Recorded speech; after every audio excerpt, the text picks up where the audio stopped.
Alain, propos d'un Normand. Le petit poisson. Tableau d'été. Un tournant de rivière, une eau endormie, des saules argentées. Un pêcheur lève vivement sa ligne. Un poisson frétille au soleil. Riant tableau, meurt pacifique, innocente joie. Mais le misanthrope trouble la fête. Votre joie, dit-il, veut être aveugle. Vous admirez cet argent qui frétille au soleil. Vous oubliez que c'est une malheureuse bête qui agonise.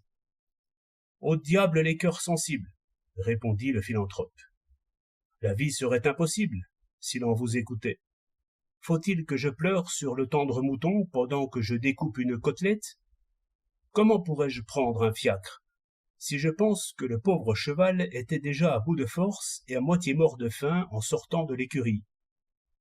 Où s'arrêtera cette pitié de poète? Chacun de nos mouvements tue quelque petit insecte. Trop de bonté rendrait méchant à la fin, car je prétends qu'on s'use le cœur si l'on s'attendrit sur tout. Aimons nos semblables.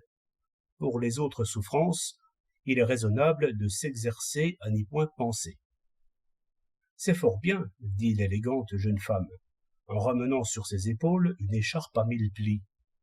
Mais soyez alors un peu plus juste pour nous. Vous le dites bien, la moindre de nos joies suppose 1000 souffrances.